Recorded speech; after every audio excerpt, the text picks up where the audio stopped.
Salam dan salam kita sampaikan kepada Nabi kita Muhammad sallallahu alaihi wasallam yang memang menjadi tauladan.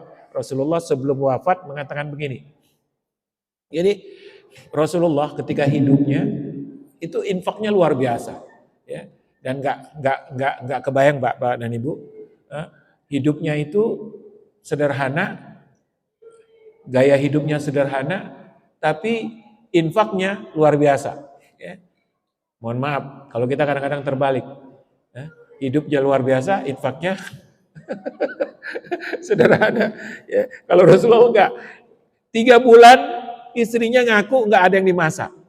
Tapi pas sedekah Bu, lagi motong korban, tahu nggak berapa beliau motong korban? Bukan 1 ekor, 100 ekor onta. Ya, ketika masuk uang banyak, nggak ada satupun yang masuk ke rumahnya. Beliau pernah mendapat 120.000 dinar. 120.000 dinar. Dinar itu uang emas. Ya, kebayang nilainya berapa, mungkin triliunan nilainya. Ya. Itu pun tidak ada yang satupun masuk ke dalam rumahnya, semuanya diinfakkan. Baik, Bapak dan Ibu, saya ingin tadabburi sedikit tentang ayat tadi. Ayat tadi panjang, tapi saya langsung aja pilih ini ayat 267. Ya ayyuhalladzina di akhir 267, ya ayyuhalladzina amanu anfiqu min thayyibati ma kasabtum wa mimma akhrajna lakum minal ard wa la tayammamul khabitha minhu tunfiqun wa lastum biakhidih illa an tughmidu fih. Wahai orang-orang yang beriman, nafkahkan, infakkan, zakatkan min thayyibat ma kasabtum, min thayyibat ma kasabtum, dari yang baik-baik yang kalian dapatkan dari usaha kalian. Jadi kalau infak, kalau zakat, kalau sedekah, keluarkan yang baik-baik. Ya. Dari apa yang kalian usahakan, yang kalian dapatkan, dari rezeki yang kalian dapatkan. Wa mimma akhrajna lakum minal ard, atau yang kami keluarkan bagi kalian dari bumi seperti tumbuh-tumbuhan, buah-buahan, atau juga misalnya tambang. Ya. Itu juga sesuatu yang dikeluarkan dari bumi. Wala tayammamul khabith, jangan bersedekah, jangan mengeluarkan itu kita pilih-pilih yang jelek baru kita sedekahkan. Yang bagus-bagus kita pakai. Tapi justru Allah Subhanahu wa taala meminta kita untuk mensedekahkan apa? Yang baik-baik, yang bagus-bagus. Walastum biakhirih illa antum midu. Ada orang yang sedekah Pak, barang-barang yang jelek. Dia sendiri nggak mau ngambilnya kecuali dia tutup mata. Saking apa? Saking jeleknya dia, saking jeleknya barang yang disedekahkan. Itulah sebabnya kita kalau bersedekah, kalau berwakaf, berikan yang terbaik sehingga ada keberkahan dari apa yang kita berikan itu. Ini menarik banget. Jadi saking malunya untuk saking nggak maunya mengambil yang dia sedekahi, dia harus tutup mata. Wa'lamu annallaha ghaniyyun hamid, dan ketahuilah bahwa sesungguhnya Allah itu ghani. Pak, Bu, Allah nggak butuh wakaf kita. Allah nggak butuh sedekah kita. Allah nggak butuh infak kita. Karena Allah itu ghani. Ghani itu artinya apa? Kaya. Kaya itu maksudnya nggak butuh. Jadi kalau orang kaya artinya kebutuhannya semakin kecil. Kalau orang kaya kebutuhannya semakin besar, lebih besar daripada pemasukannya, bukan kaya namanya. Cuman banyak duit tapi juga banyak apa? Banyak hutang. Nah, jadi Allah itu ghani dan hamid dan maha terpuji. Jadi kenapa kita bersedekah, kenapa kita wakaf, kenapa kita berinfak? Karena kita yang butuh. Karena Allah tidak butuh dan Allah maha terpuji. Pertanyaannya, rezeki kita itu pasti dicukupi Allah. Enggak pernah kurang rezeki kita. Cuman kenapa kita takut sekali sedekah? Kenapa kita takut sekali berwakaf? Jawabannya di ayat 268. Asyaitanu ya'idukumul faqra wa ya'murukum bil fahsya. Setan yang selalu ya'idukum, yang menjanjikan dan menakut-nakuti kalian dengan kemiskinan. Bu, Pak, menarik ini. Allah itu menjamin rezeki. Dan gak ada satupun ayat mengatakan, awas, nanti kamu miskin. Gak ada. Yang ada adalah Allah katakan bahwa rezeki kamu atasku, wajib atasku. Jadi siapa yang membuat kita takut sekali kurang dalam hidup? Setan. Jadi yang bisik-bisiki, udah jangan banyak-banyak, nanti kurang. Besok kan masih ada hidup. Kamu nanti gak punya duit besok. Pas ngeluarkan dompet, bukan milih yang merah, milihnya apa?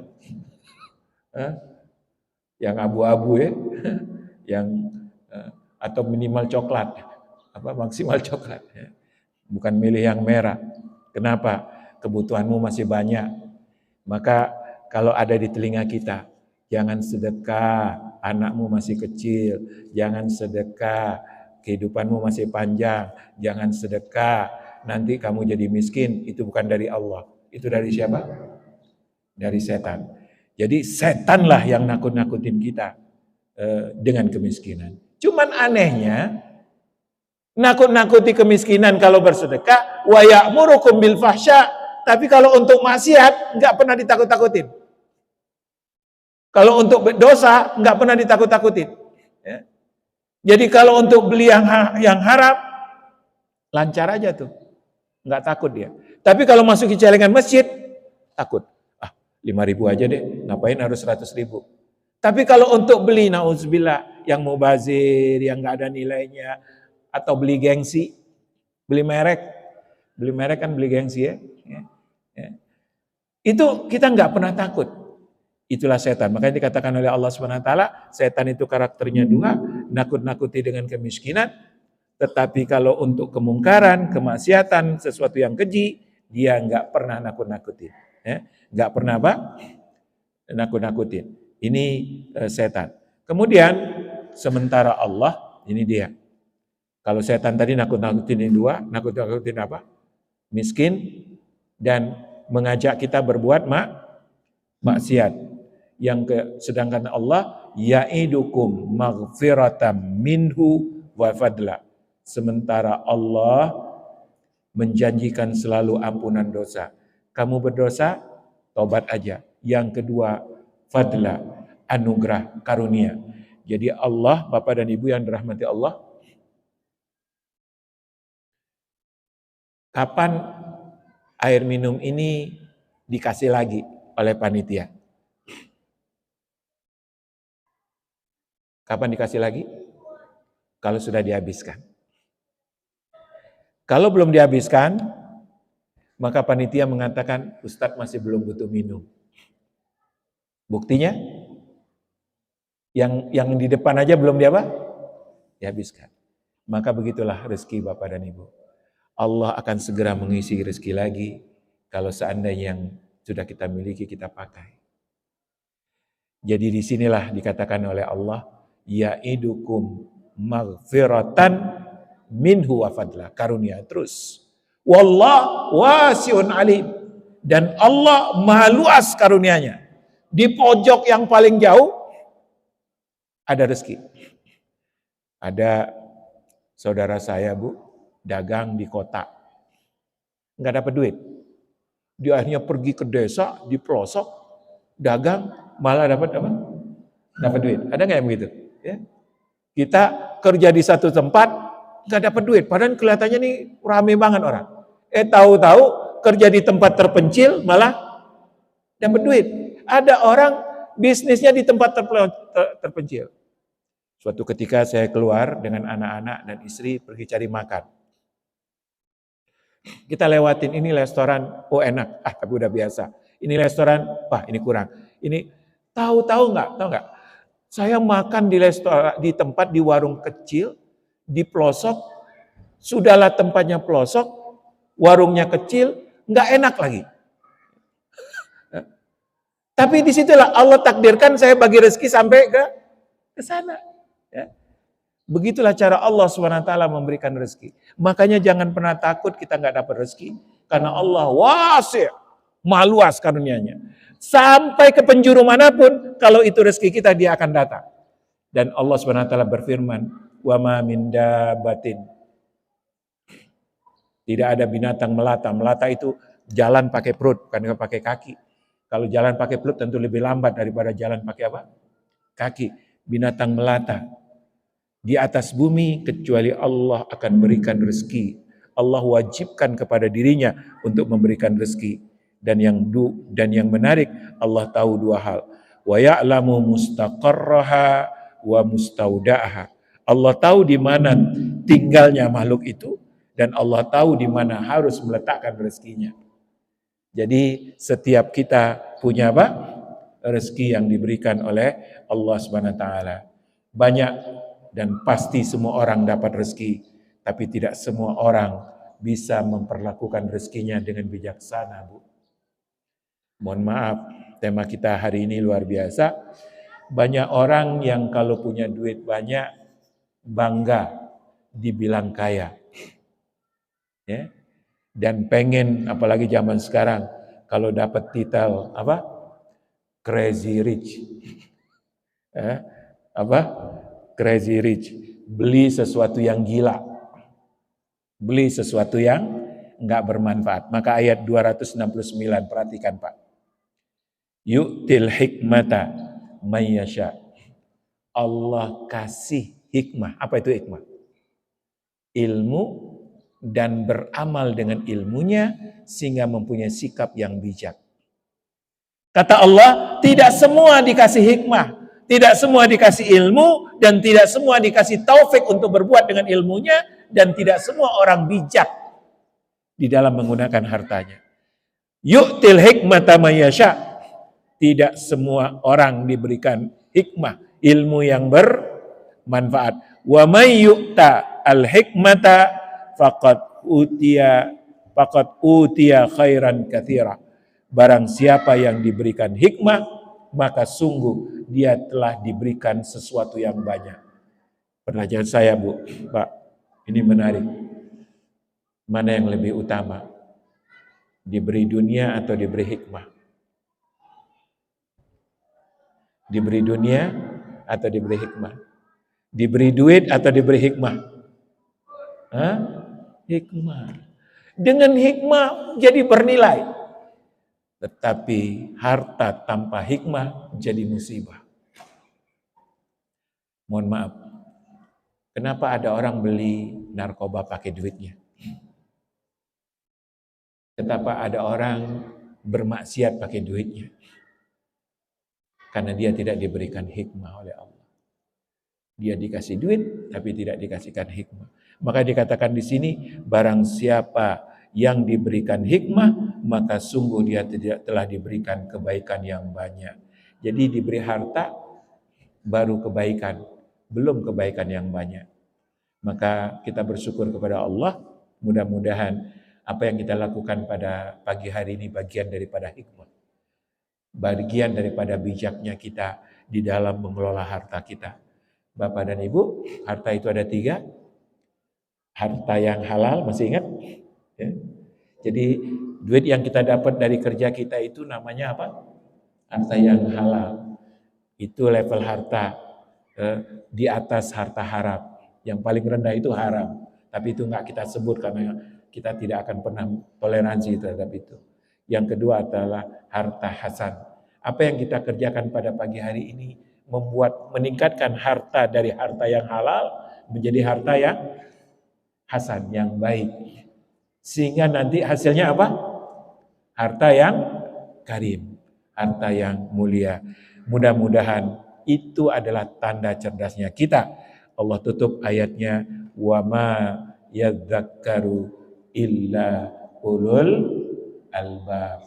Dan tidaklah akan sadar, akan tahu kecuali ulul albab, orang yang akalnya dan hatinya bersih.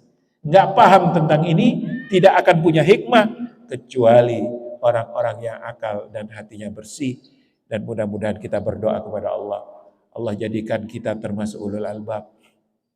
anak keturunan kita ulul albab, punya akal yang cerdas, punya hati yang hidup, sehingga hidup dibimbing oleh dua, otak yang cerdas dan hati yang hidup, dan itulah orang yang paling beruntung. Bapak dan Ibu yang dirahmati Allah, mudah-mudahan dari salah satu hikmah yang ingin kita raih adalah kita jadikan Kampung Maghfirah ini satu aset akhirat kita. Kampung Maghfirah ini adalah insya Allah, mudah-mudahan Allah mudahkan 2023 atau sampai 2025 paling enggak, setelah ada alumni-alumni dari sekolah tinggi ini, kita akan mengikrarkan wakaf. Kenapa tahun sekian? Karena yang akan menerima nazirnya itu adalah para alumni dari sekolah tinggi kita. Jadi kita berharap lembaga ini nanti dilanjutkan dan dikelola oleh para alumni daripada Stipi Maghfirah yang mempunyai komitmen untuk menjadikan Kampung Maghfirah ini sebagai tempat pengkaderan calon-calon pendidik. Calon-calon pendidik, ya.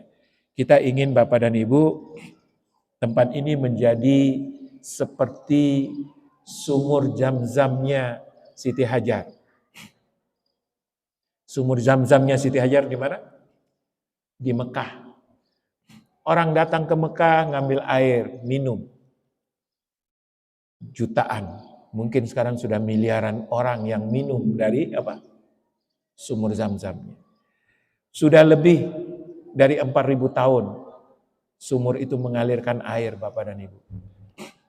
Ya, dari zamannya Siti Hajar sampai sekarang mengalirkan air diminum oleh orang. Bahkan dibawa ke pelosok, dibawa ke Indonesia dengan jarak 10.000 kilometer dari Mekah. Nah, kita ingin sekali punya sesuatu yang bisa mengalir seperti air. Dan hebatnya sumur Zam-Zam nggak pernah kering. Biasanya sumur dengan yang begitu namanya sumur tua, biasanya sudah nggak ada nggak ada air. Tapi ini berkahnya, ribuan tahun tetap mengalir. Salah satu yang bisa mengalir seperti air, ilmu. Ilmu. Belajar di sini, lalu dibawa ke Papua. Belajar di sini, alhamdulillah, di sini sudah ada santri dari Malaysia, ya, sudah ada santri dari Dagestan, Rusia, Dagestan. Mudah-mudahan akan ada santri dari mana-mana yang ilmunya akan dibawa ke sana. Ya. Maka mengalir dari sini ilmu-ilmu yang bermanfaat insya Allah. Bapak dan Ibu, kita ingin sekali Kampung Maghfirah ini menyebarkan kebaikan ke seluruh Indonesia, bahkan ke seluruh dunia. Mudah-mudahan dalam waktu yang tidak akan lama, karena kita sudah beli aset di Malaysia untuk bikin sekolah juga di Malaysia, karena Maghfirah itu ada juga di Malaysia. Mudah-mudahan akan terus ada di negara-negara lain, dan semua yang Bapak dan Ibu ikrarkan hari ini cuman akan kita gunakan untuk 3 hal. Yang pertama, untuk bangun masjid di tempat-tempat sekolah baru. Karena setiap sekolah harus ada masjidnya, karena porosnya adalah masjid. Yang kedua, untuk membangun kelas tempat belajar anak-anak. Dan yang ketiga, untuk membangun asrama tempat tinggal mereka. Jadi pada suatu saat Allah panggil kita, niat kita sudah ditetapkan oleh Allah insya Allah. Amal jariah kita insya Allah sudah mulai mengalir dari hari ini ketika kita mulai merencanakan akhirat yang indah itu. Bapak dan Ibu, akhirat itu sudah mulai dibangun mulai hari ini. Seperti kita punya rumah, kalau kita pengen punya rumah, kita mulai bangun dari hari ini. Akhirat itu juga demikian, sudah mulai dibangun dari hari ini. Bilal bin Rabah, bunyi trompanya sudah kedengaran di mana? Di Ka'bah, di surga. Bunyi trompanya sudah kedengaran di surga. Lalu Rasulullah bertanya, ya Bilal, kenapa bunyi trompamu sudah kedengaran di surga? Ya Rasulullah, aku nggak tahu. Engkau lebih tahu. Tapi yang selalu kulakukan, aku selalu pergi berwudu. Habis berwudu balik lagi, sholat 2 rakaat. Mungkin karena itu. Ya, mungkin karena itu. Umar bin Khattab, kata Rasulullah SAW, Umar, engkau ternyata sudah punya istana di sorga. Ternyata istana yang dibangun dengan ilmu. Dan salah satu cara kita membangun sorga adalah dengan harta kita. Dengan apa yang kita miliki. Terima kasih kepada Bapak dan Ibu yang hari ini berwakaf, berikrar wakaf, dan mulai mencicilnya atau meniatkannya dengan aktivitas yang konkret. Mudah-mudahan amal jariah kita mulai berjalan pahalanya mulai hari ini dan keberkahan diberikan oleh Allah Subhanahu wa taala kepada kita insyaallah. Mudah-mudahan Allah tambahkan berkah pada harta. Allah tambahkan berkah pada keluarga. Allah tambahkan keberkahan kepada kehidupan kita. Allah mudahkan kita untuk bertemu dengan kebaikan-kebaikan di depan. Dan Allah hindarkan kita dari seluruh keburukan. Dan Allah jadikan anak kita, keluarga kita, keturunan kita, keluarga yang saleh dan salehah, yang semuanya menjadi aset bagi kehidupan akhirat kita. Allahumma amin, Allahumma amin, Allahumma amin. Demikian, Assalamualaikum warahmatullahi wabarakatuh.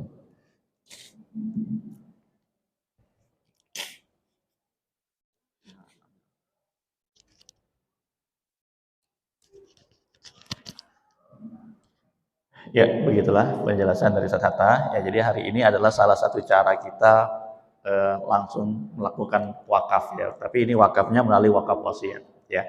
Nah, wakaf wasiat ini adalah wakaf yang kita lakukan melalui nilai wakaf polis namanya, yang hari ini insya Allah akan dilakukan oleh Bu Rizky, Pak Denny ya, dan dari Pak Adi ya.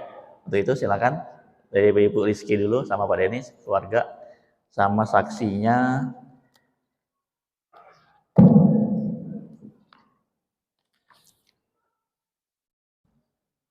Ibu Eka, Pak Dodi, boleh ikut jadi saksi di sini.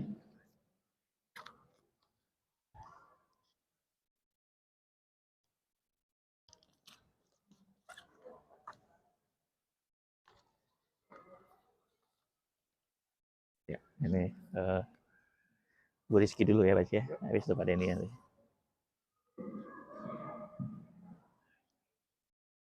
Boleh Pak Dodi duduk sebelah situ. Samping ini, samping Pak Denny. Boleh. Ibunya mana? Ayo ikut dari sini. Ini Bu Rizky. Ini nanti dibaca. Ini nggak usah sebutin ya. Nomor KTP yang tertera aja. Yang lainnya dibaca sampai selesai di sini. Sampai saksi dari sini. Surat pernyataan Bismillah. Ini alamat yang tertera. Alamat boleh baca, kali ini yang tertera aja ya. Oke, silakan. Dari sini. Dari pernyataan, nama, ini langsung sini. Langsung sini. Ini nomor KTP yang tertera aja, selanjutnya dan seterusnya sampai bawah. Silakan. Oh iya betul, hampir aja saya lupa. Apa? Silakan dipasang.